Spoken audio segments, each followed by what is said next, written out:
Attention! This makes absolutely no sense. Ladies and gentlemen, this is Zander's Facts. Hello everyone, welcome into Zander's Facts. I'm of course the aforementioned Zander. It's not a new episode of the podcast, Zander's Facts Flashback, Wednesday, April 19th, 2023. Thank you all so much for listening. We got a good flashback coming up this week. It's from episode 90. The DC Cash Cab talked about all the money that's in politics. You know, there's a lot of that stuff in there, so we're going to talk about that this week. Well, actually, I already talked about it before on the podcast, but you're going to listen to the segment that we did in case you missed it, or if you want to listen to the facts again. We're going to have that this week on the podcast. Also, some new content, because if you can't tell, I'm a little disturbed. I'm a little angry. Really? And I'm going to get some things off my chest here in just a second about a sporting event that just occurred. I'm recording this Tuesday, April 18th at around 6 p.m. Eastern Time. About an hour ago, there was a sporting event that ended, and I'm going to talk about it on this podcast, and I might yell on this podcast, so please be advised, warning for your ears in case I get a little overboard. We're going to talk about that, though, just a second on the podcast. Before we do, just want to remind you all that if you like the Zander's Facts podcast, remember to follow the podcast, download this episode, the Zander's Facts Flashback, rate and review the podcast, and check us out on all the socials, Twitter, Facebook, Instagram, TikTok, at Zander's Facts. That's Zander with a Z. And most importantly, remember to tell all your friends. We like to call it around here, spread the facts. Zander's Facts Podcast. Tell all your friends about the podcast, about the newsletter. Zander's Weekend Facts comes out every Sunday morning. It's free. Link in this episode's description. Zander's Facts link tree has all the Zander's Facts links that you need, including for the Zander's Facts website, which includes the Zander's Facts shop. Get your facts swag at the Zander's Facts shop.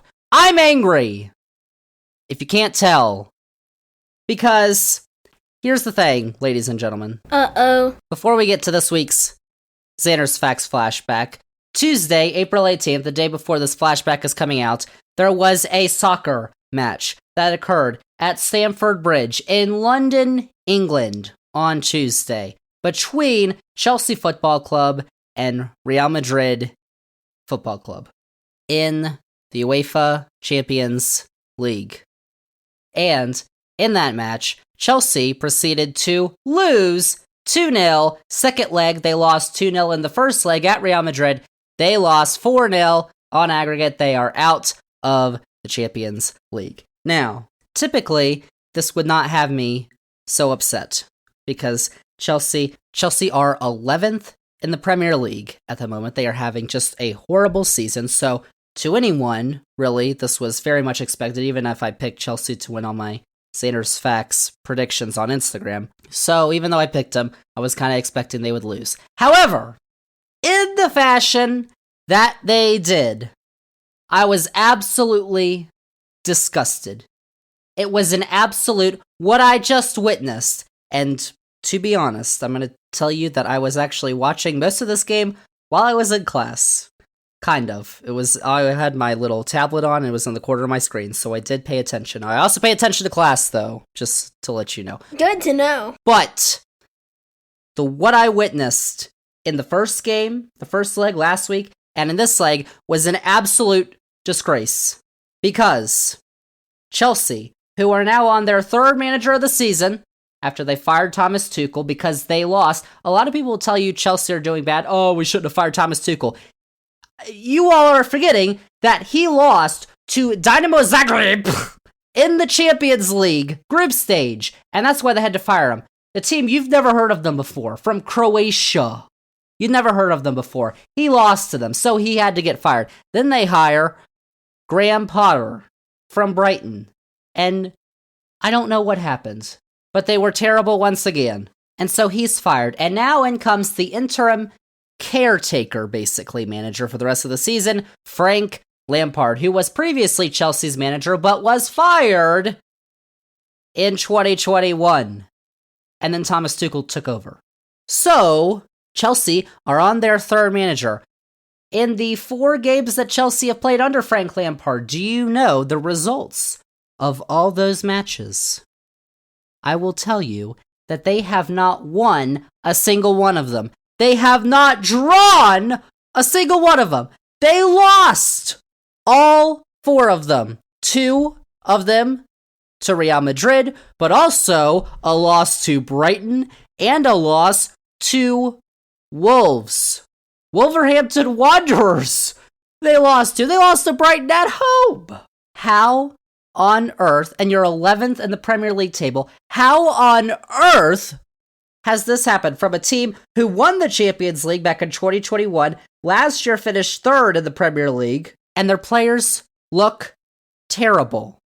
And the reason why I'm talking about this and why I have gotten so angry after this specific match is because of the lineup that was produced for the Real Madrid match that occurred on Tuesday. Chelsea knew they had to score at least 2 goals. They were down 2-0 from the first leg on aggregate. They needed to score at least 2 goals. 3 to move on to the semifinals. And Frank Lampard puts out a lineup of Kai Havertz as his striker, and the other 2 forwards, N'Golo Kante and Conor Gallagher, who are not forwards, they're midfielders. You have on your bench João Felix, Mikhailo Mudryk, who, by the way, Butterfly Boy, as he is known around these parts, Butterfly Boy, who's from Ukraine, came from Ukraine in the winter, was billed as this major signing. They spent £70 million on him, and he has done jack squat. He has done nothing. Why isn't he in Ukraine fighting for his country? Instead, he's off playing soccer in London, yelling the N-word. He's white, by the way, yelling the N-word out in convertible cars.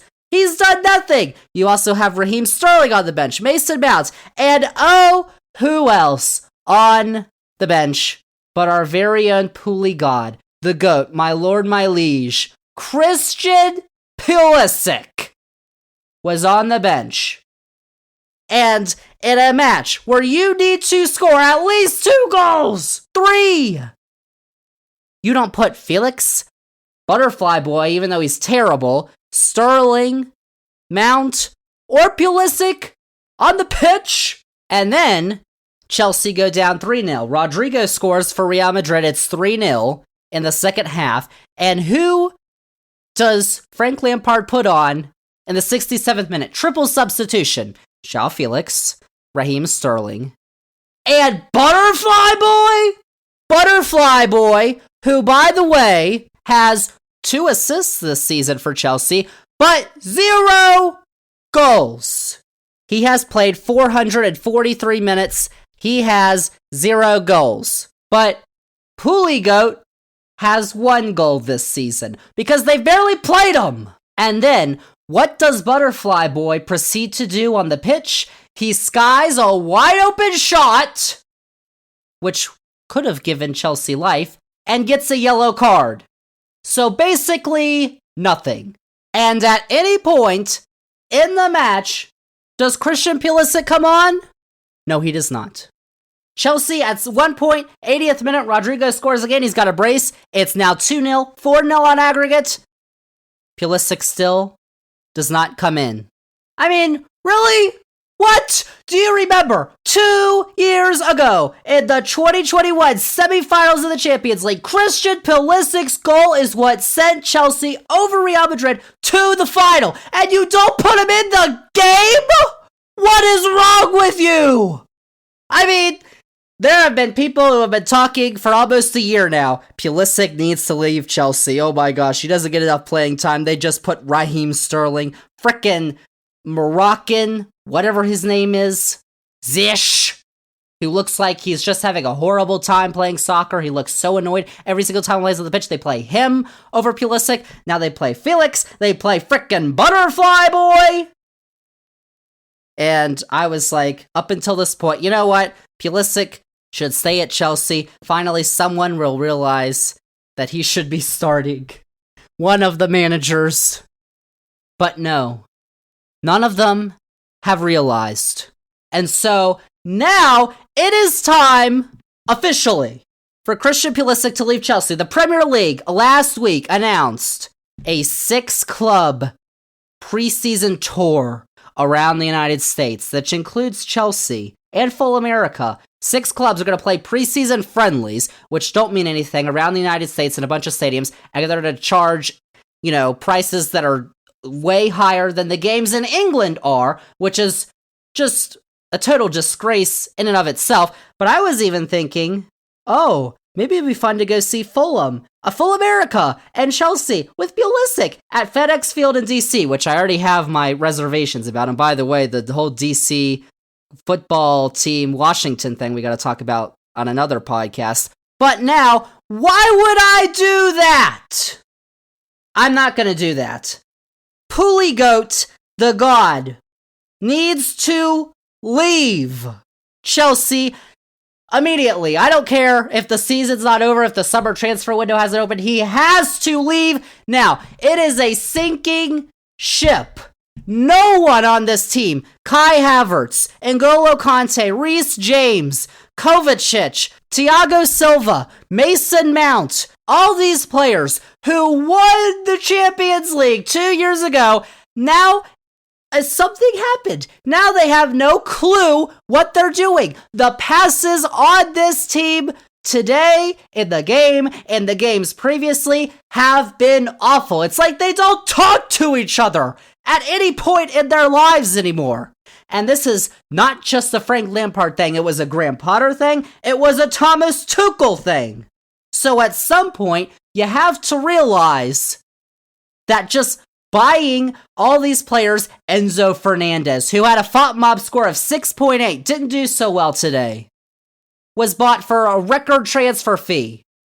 Butterfly Boy, whatever, Fofana, Cucurella, all these players you buy for millions and millions and millions of pounds aren't helping because there's a serious problem within your club that really apparently doesn't have to do with your players or maybe even your coach, because it transcends coaches. And these are players who won the Champions League, so we know they are some of the best in the world. But right now, they look terrible. And something has happened. And you know what? This is not good energy for a lord, a liege, a puligoat like our American hero, Christian Pulisic himself, who has scored in a World Cup and can't even play over Conor Gallagher as a forward. You're down 2 goals. You need 2 goals. And you put out 1 attacker in your lineup. Frank Lampard, he was playing like he had a 2-0 lead. They didn't. Their passing is terrible. Their finishing is the worst I've ever seen out of Chelsea, and I've been following them for I don't know how long. They scored 1 goal against Brighton last Saturday. In the Champions League match against Chelsea, no goals. No goals against Wolves. No goals against Liverpool. No goals in their loss to Aston Villa. So in their last 6 matches, they have scored a total of 1 goal. Like, at this rate, they're gonna get relegated. Holy cow! Like Leeds!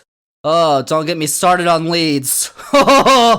Yeah, they're really doing well after they fired Jesse Marsch, huh? No, they're not! They just lost 6-1 to Liverpool! Enough. Oh, take a breath, y'all. Oh my gosh, this is just... What is going on? Why is Chelsea terrible? And you can't blame the GOAT, because he's not playing! When you need your attackers, you need to score goals! I don't understand! I don't understand! And it's not like you're playing the greatest Real Madrid team ever. They're second, way behind Barcelona in La Liga this year. They're not going to win La Liga. They're not... what? I don't understand why! Where is Pulisic? Play him! He's got to go, ladies and gentlemen. He has to go. His career will be tarnished. The English will have done it again. They will have sabotaged another American player if Christian Pulisic continues to stay at Chelsea. They're doing it right now at Leeds with Medford Messi, who everybody fouls him, don't get called for fouls, and Tyler Adams, who was injured and is out for the season because he got injured at practice. I mean, it is not a conspiracy theory, because it is factual.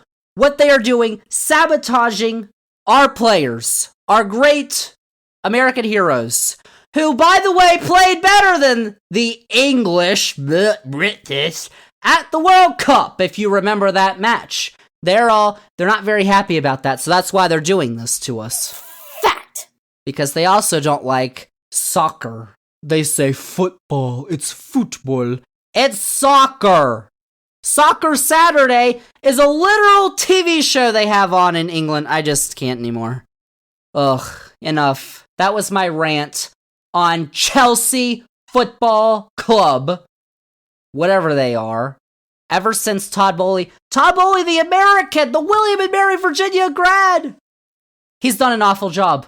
He's done a horrible, awful job, because he's gone through, this is his third manager now he's been through, and they look horrible.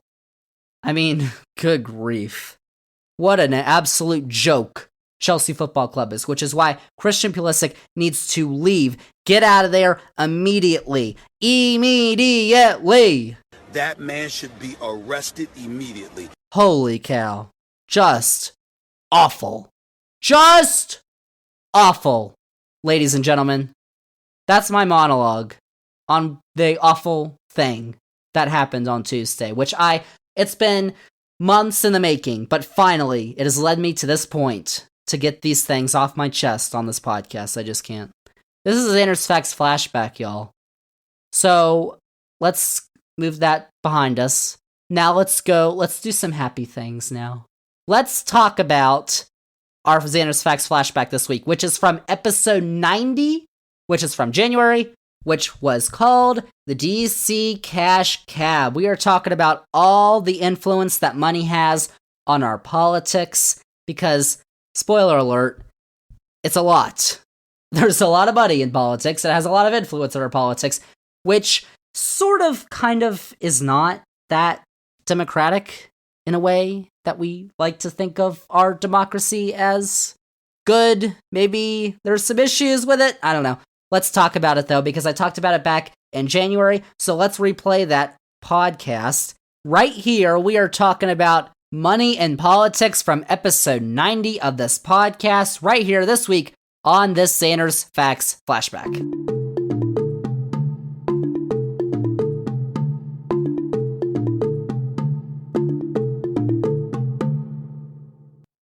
Zander's Facts. Let's get to our sole topic for this week. Here we go. Money in politics, because there's a lot of it in politics, and it's not exactly our money that's in politics, because there's a sad reality that we should all probably face, and, well, mostly all of us, maybe not some of us, but it's that we don't have that much influence in our politics, unless, that is, if you are an individual with a lot of money. And by a lot, I mean a whole lot of money. Because yes, we are talking about voting all the time. I always say how important it is because it gives us, the people, a voice in our democracy. And that's true. Voting is the biggest tool we have, the biggest voice we have in our democracy, which is great. But there are a few in this country who actually have a much larger voice. And it's not because they have more than one vote, but it's because they have much more money than the average American. And it turns out that having a lot of money can do wonders to advance whatever agenda you have. And that's true in many facets of life. And that includes politics. And y'all probably know about all that. But what about where all this money comes from? What all that money actually does? We all hear and talk about, oh, Washington is so corrupt. Why is it so corrupt? It's a question a lot of us have, and the answer is about to be revealed on this podcast, actually, so just hold on. So on this week's podcast, we're going to take a look at just how much money is in our politics, where it comes from, what it does, and eventually what we can do to get rid of it, because that would be nice. So before I get started, by the way, I just wanted to let you all know that there was a previous episode of this podcast that was recorded back in July, episode 71 of the Zander's Facts podcast, The Rich Keep Getting Richer, which did pretty well back in the summer, I might say. But when you finish listening to this podcast, go check out that podcast if you haven't, because we talked about wealth inequality in the US, and a lot of it kind of relates to what we're about to talk about. So if you haven't listened to that episode, or you need to go listen because you haven't listened since last year, oh my gosh, 2022, then go check out that podcast, because it also has a lot of facts and a lot of similar facts based on wealth and inequality, which we're going to talk about here on this podcast. But let's start off on this podcast with the question of how did our politics in the United States, but in a lot of places, but specifically we're talking about in the United States, get overrun with wealth, all this money. And when I say all this money, I'm talking about billions and billions of dollars, billions with a B. Get that dough. And what we're talking about here is not what the federal government takes in from tax revenues and spends. That's a whole nother thing, which we can talk about and we have on this podcast. But what we're talking about is what is spent on political campaigns by outside forces. What we're talking about is the money that is being spent that influences how much money the government spends and where it spends it. And most of this obviously has to do with Congress, but it could definitely apply to the other two branches of the federal government and state and local levels of government in some circumstances. But the biggest issue that we all see all the time, or we all complain about, is with Congress. And it all starts when a candidate declares that they're running for public office. And in order to have any chance of winning, if you run for any office, this is true for any level, local, state, federal, you have to get your name out there. And that takes something that we like to call moolah, money. Hello, I like money. Mr. Krabs loves him some money. What inspired you to build a second Krusty Krab right next door to the original? Money. And you need to make sure that the voters know who you are and what you stand for, where you stand on the issues. You need to make flyers, campaign signs, online ads, television ads, maybe. All of these things to make sure that you are known. But not just to the voters, but also to the donors, who can be voters, but not in all cases. And here's the first number I'm going to bring out for you. It costs an average of over $2 million to run a successful campaign for the U.S. House. So a candidate's campaign, usually has to spend, on average, $2 million to win an election for the U.S. House. In the Senate, that average cost in the 2018 midterm elections was over $15 million. Fact nugget. And while a lot of candidates tend to use their own wealth in their campaigns, donors can obviously help. And obviously, sometimes you can't use your own wealth because you don't really have any. You don't have $2 million. In fact, in 2018, Beto O'Rourke, the Democrat who lost the Texas Senate race in 2018, spent $79 million, and he lost. Now, of course, that's including money from donors who donate directly to the campaign. But even that number is still pretty crazy. And then, if you're actually trying to replace an incumbent, so if you're running against the person who already holds the seat, it can get even more pricey, because that's what Beto experienced when he ran against Ted Cruz. In last year's congressional elections, we're talking 2022 now, 94.5% of the incumbents running in the House won. And that number really hasn't changed much in the last few decades. There is a thing called incumbency advantage, and it is real. That's why most presidents serve 2 terms, because after your first term, when you run for your second term, you usually win.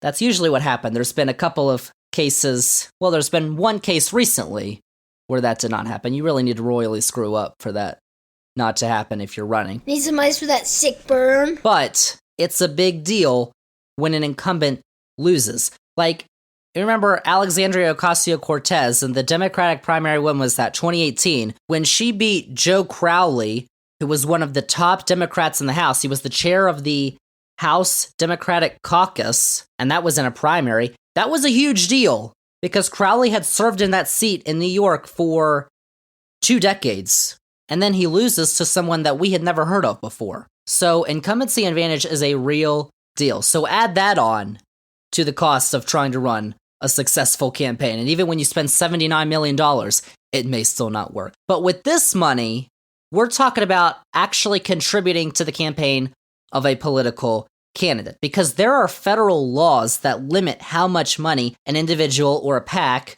which is a political action committee, can give to a political candidate. So last year, the maximum amount of money that you, an individual, could give to a candidate for federal office was $2,900. For multi-candidate PACs, political action committees, that number is $5,000. So you're probably thinking, well, I probably wouldn't spend $2,900 on a political campaign, nor could I, but that doesn't seem too bad. I mean, $2,900 can add up to a lot if a ton of people are donating, but not billions and billions of dollars, you know? So that's not where the real issue lies. To find out where the real issue lies, we're going to go all the way back to the great year of 2009. How about that? 2009. Man, that was rough. 14 years ago, the inauguration of our first black president, Zander was just a wee youngling. And also in that year, the Supreme Court heard the case of Citizens United versus the Federal Election Commission. Now, you've probably heard of Citizens United before. They're a conservative, nonprofit organization that in 2008 were trying to promote and air a film that was critical of Hillary Clinton during the 2008 presidential primary elections. But because the film was considered electioneering communication and was within 30 days of a primary election, or in the case of that law, 60 days within a general election, the broadcasting the film would have violated the 2002 Bipartisan Campaign Reform Act, which was passed on a bipartisan basis through Congress and signed into law by President George W. Bush. Merkel. That law, which is also known as the McCain-Feingold Act for Senators John McCain and Russ Feingold, who were on opposite sides of the aisle, dealt with soft money and campaign financing and issue advocacy ads like the Citizens United one, if you need an example. Citizens United, so they sued the FEC, saying that the ban of all independent expenditures by corporations and unions was a violation of the First Amendment's protection of free speech. Then in the next year, 2010, the Supreme Court agreed with Citizens United on a 5-4 decision. The 5 conservatives voted with Citizens United. The 4 liberals dissented and sided in favor of the FEC. And so the majority of the court decided that no limit should be placed on corporate independent expenditures for elections. And because of this ruling, corporations and outside groups can spend unlimited amounts of money on campaign spending. They don't give that money to the candidate because that would be illegal, since it would exceed the limits on giving to candidates. Instead, they spend it on their own. And at the time of the ruling, 2010, Republicans, like the leader of the Republicans in the Senate, Mitch McConnell, praised the ruling. He said it would restore First Amendment rights, while Democrats, like then President Barack Obama, decried the ruling because they said it gave special interests and lobbyists even more power. So now, instead of tens of millions or less that we talk about for candidate expenditures, we're talking about much, much more that goes into a political campaign. And so that leads us to one of our next questions. So what does all this outside money do, and where exactly does it go to? Well, the first election where we saw this happen, where the aftermath of the Citizens United ruling, where we were able to see its effects, was in the 2010 midterms. That was the year Republicans made massive gains to take control of the House on that Tea Party movement.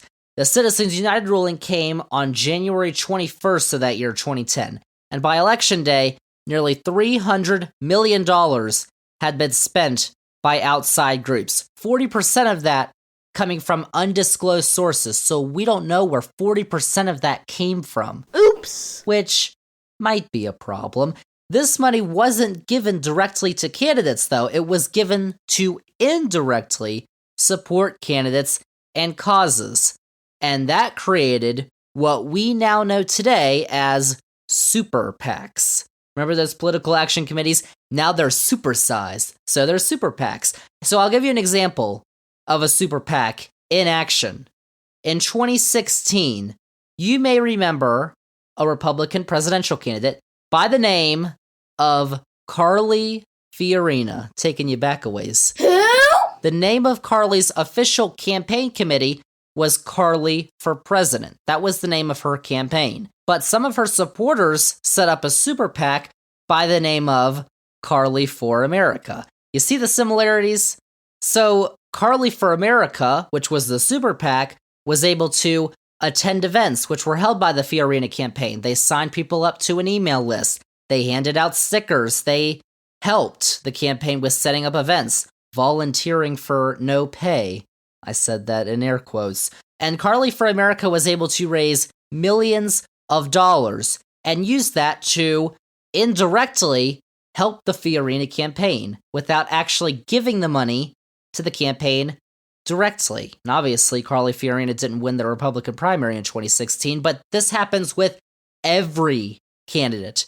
And it's not just a partisan problem because super PACs live on both sides of the spectrum. Republican and Democratic supporters each set up super PACs that make millions and millions and millions and millions of dollars to support their candidate indirectly.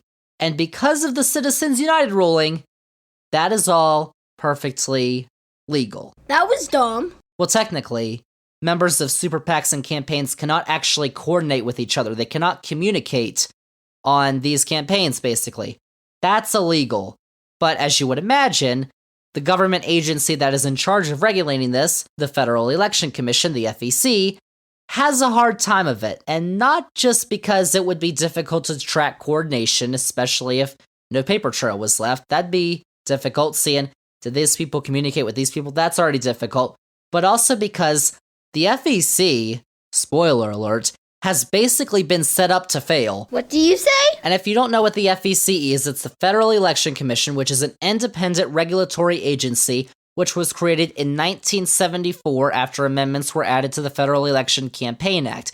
This came after the Watergate scandal, and there were serious financial abuses in the 1972 presidential election, and members of Congress on a bipartisan basis agreed that there needed to be a government agency that was regulating campaign finance laws, especially after they passed the Federal Election Campaign Act in 1971.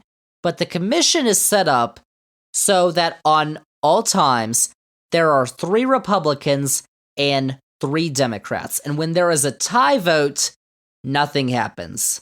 So you would imagine how much gets done over there at the FEC. Hint, it's not a lot. Do better. So even on top of all the indirect support that super PACs can give, there's probably instances where they have directly supported candidates too.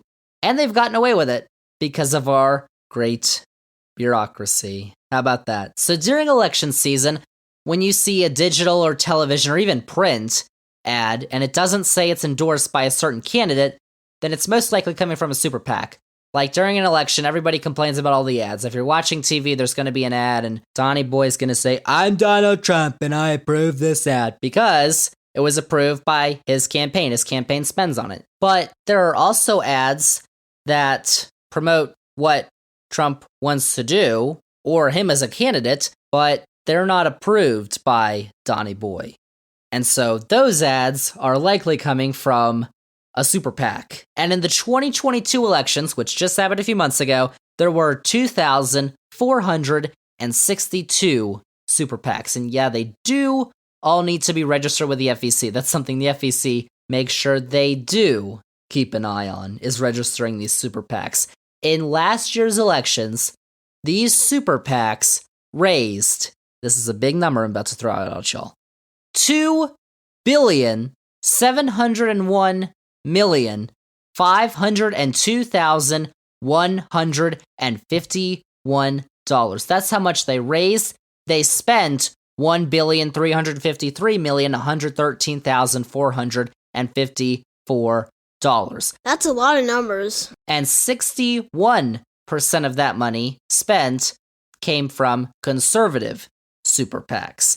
And a 2020 report from the nonprofit Public Citizen found that from 2010 to 2020, nearly $1.4 billion was given to super PACs by just 25 donors and their spouses. 1.4 billion from 2010 to 2020 was given by just 25 people and their spouses. That's insane. And in 2014, it was found in those elections that 94% of donors who gave $5,000 or more were white.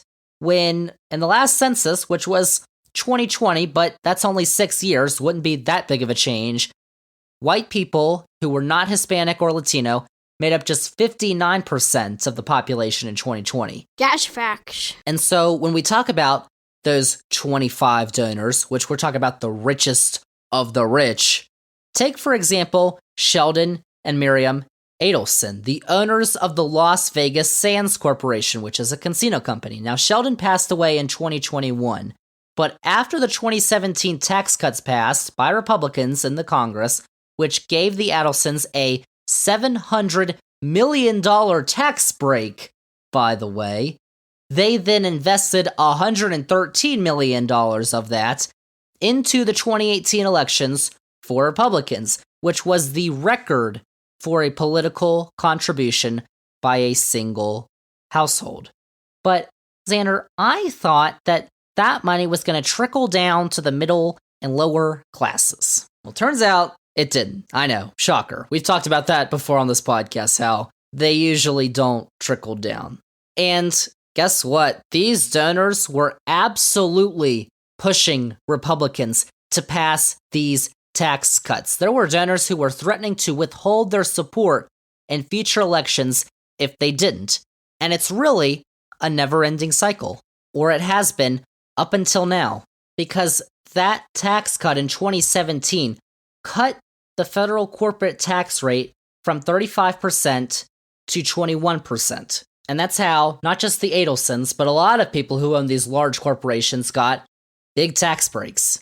Not really for the people who don't make over $500,000 a year. And we talked about that on episode 71 of the podcast, which you should go check out. Shameless bug. And that's about where the effective corporate tax rate stands, but hasn't always been that way. It was much higher back in the 40s, the 50s, the 60s. It was hanging around 50, 40%. And actually, back in those days, 40s and 50s, the corporate income tax as a share of our GDP was up around 4, 5, 6%. And in 2009, it was just 1%. It's a fact. And that was really started by the massive corporate tax cuts that happened in the 80s, which happened to be when a certain Republican was president. But the fact is, the donors for Republicans were still asking for it, the lobbyists.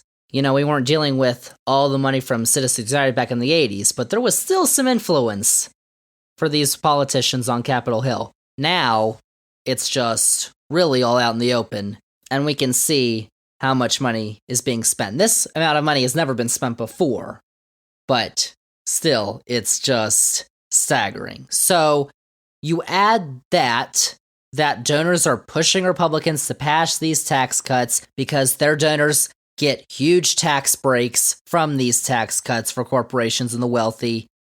You add all that on top of the lobbying that goes around on Capitol Hill and has forever, where politicians are influenced by big money-making lobbyists. Those lobbyists make a lot of money.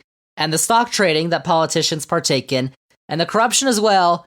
And it's added up to the most money we've ever seen in politics by far. And all that money means a lot of influence. And since it's not us, normal, everyday Americans, giving that money, that influence doesn't go to us. Because most politicians can just follow the money instead of listening to their constituents. But in most cases, because they either have a D or an R next to their name, they'll keep getting reelected. And fundraising for the next election begins the day after the last election ends. It doesn't matter if you're a House member and you got 2-year cycles or a Senate member and you got 6-year cycles. Always fundraising for the next election begins the day after the last election ends. If you say so. So the question of why are politicians corrupt and out of touch with their constituents, which many polls would suggest that the vast majority of Americans believe, both sides of the aisle, well, take what Citizens United has done as a direct example. It's always been that the wealthiest and lobbyists have major influences on these politicians, but now it's worse than it's ever been because we have billions with a B of dollars getting pumped in to our politics. So the last question I got is, what can we do to try and get money out of politics? Because it's not looking good, y'all. Our politicians are getting major indirect support from the wealthiest people in the country, and in turn are doing their bidding in Congress. And if you need any more evidence of this, just look at insulin. There was a price cap for insulin that passed Congress last year for $35. So the out-of-pocket cost for insulin would be capped at $35 if you were on Medicare. But Republicans blocked the part where that would affect everyone, not just if you're on Medicare. Why would they do that, though? Because they've got big pharma who does not want that to happen. They want their profits to continue to grow, and capping the cost of insulin will not allow their profits to continue to grow. And that relates to any other pharmaceutical drug, too, that's out there. And the pharmaceutical companies are charging these crazy rates because they can. Because Congress isn't going to do anything about it because the pharmaceutical companies are indirectly paying these candidates and saying, listen, if you want to continue to get my money, indirectly, of course, my support, then don't vote for price reductions or price caps for pharmaceutical drugs. It's all true. That's what's basically happening with that and other things. And it probably seems like we can never fix this, but there are solutions. And they've even been proposed in Congress. There was a big bill 2 years ago now. Take, for instance, the For the People Act. We talked about the For the People Act back in the day on this podcast, in the early days of this podcast. Episode 19 of this podcast from June 2021. Actually, you should go check that out because I'm going to ramble for a second. But I looked back on that podcast and I absolutely love that podcast episode because we took a look. I actually read that bill and I summarized it and I marked out all the sections that are important stuff and all that. Like, I went through that bill and I broke it down for all y'all on that podcast. And also, that was the podcast, I think it's called The Kids Are All Right, where we talked about the U.S. men's national team and their Nations League win over Mexico, which I like to credit as the game that really got me into soccer, which we now talk about on the top of this podcast. So that's why I absolutely love episode 19 of the podcast. So if you haven't checked it out, you should, because it is absolutely one of my favorites that we've done out of 90 episodes now. How about that? So go listen to that. Judge Zander. That bill, the For the People Act, was most known for voting rights, but it also included something called the Disclose Act. Disclose stands for something. It stands for Democracy is Strengthened by Casting Light on Spending in Elections. That bill would require dark money groups, ones where we don't know where that money's coming from, to disclose any contribution over $10,000. And it, along with the For the People Act, was blocked by Senate Republicans. Now, ever since 2010 and the Citizens United ruling, that bill has been introduced in Congress, that Disclose Act, and it has not passed since 2010, 13 years now. We've been trying to pass it, and it has not happened because it's not getting Republican support. And without placing limits on outside group contributions or disclosing these donors, we probably aren't going to be able to pass things in Congress like the For the People Act, or something like increasing the minimum wage, or fighting climate change, or revamping healthcare, which I think everybody thinks needs to happen, or fighting to stop mass shootings, or lowering prescription drug costs, like we just said, or actually getting necessary election reforms passed for the People Act, or really anything noteworthy that would significantly improve our society. Instead, we'll get more things like tax breaks for the wealthy, loosening regulations, like what happened in the Citizens United case.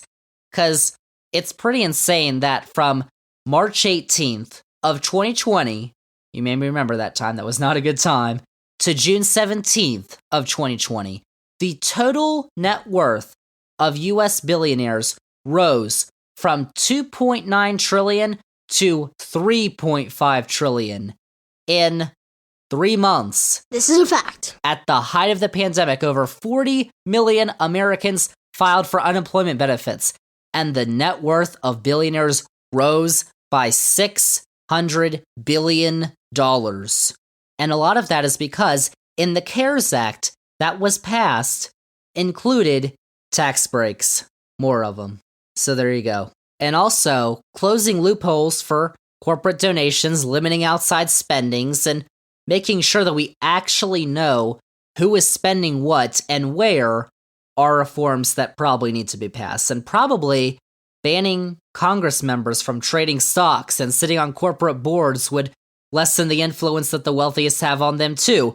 This is something that both parties are guilty of, because Nancy Pelosi is an individual who does not want stock trading to be banned by congressional members. These are issues that we have with members from both sides of the aisle. There's a senator who's now an independent named Kirsten Sinema. You know, when she got in Congress 2018, she was worth a lot less than she is now. And her views have changed a lot from then to now. I saw one thing that she was talking about randomly. I don't know what it was, but she called Kevin McCarthy a dear friend. Now, I'm all for bipartisanship, but really, you know, that's an individual who has made a lot of money in Congress, and his views have changed. She was a very progressive Arizona state legislature, and now she's an independent because she doesn't want to get rid of the filibuster to do all these progressive democratic things. And there really aren't many reasons why she would completely flip-flop on all these positions in a couple years, except for, I don't know, maybe I like money. the promise of wealth. So, there you go. And until we get those things, all these reforms, the situation we're in is probably just going to get worse and worse. Things need to happen. Things need to change. Or unless we're just going to keep going in this never-ending cycle of tax breaks and politicians gaining money rapidly overnight, their net worths ballooning, and not because of us, but because of those at the top, who might not want things that we do. They might want things that give them more power and wealth, and we might not want that because we might not want monopolies, we might want competition, we might want better wages, better working conditions. And as in we, I'm talking about the vast majority of people in this country and around the world. But we'll see. Things have got to change because there's a lot of money in our politics, and it is not a good thing. Spitting the truth. Zander's Facts. And there you have it, y'all. That is this week's Zander's Facts Flashback. Thank you all so much for listening to that and my little monologue I had before. I had to get some stuff off my chest, y'all. I'm good now. But, yeah, things need to change. And in a few weeks, we'll be talking about soccer again because the club soccer season in Europe is coming to a conclusion. So we're, of course, going to be talking about that on this podcast. Stay tuned for that in the coming weeks. But that is all the facts I have on this week's Zander's Facts Flashback. Thank you all so much for listening. And remember, if you liked all the facts that we had on this week's podcast, remember to follow this podcast, download this episode, this Zander's Facts Flashback. Remember to rate and review the podcast, and check us out on all our socials, Twitter, Facebook, Instagram, TikTok, at Zander's Facts, that's Zander with a Z. And most importantly, remember to tell all your friends. We call it Spread the Facts. Zander's Facts Podcast. Tell all your friends about the podcast, about the newsletter, Zander's Weekend Facts, about Zander's Facts on YouTube. You should go check out Zander's Facts on YouTube too, because all our new episodes get posted on there. Check out Zander's Facts on YouTube, subscribe, like, heart, whatever, I don't know. And then check out the Xander's Facts link tree. It's linked in this episode's description for all the Xander's Facts links that you need. That is it for the Xander's Facts Flashback, episode 102. A new episode of the podcast is coming out next week, so make sure to stay tuned for all the facts that we've got coming for you, cooking up next week. But that is it. That is a wrap on the Xander's Facts Flashback. Thank you all so much for listening, and we'll see y'all with episode 102 next week.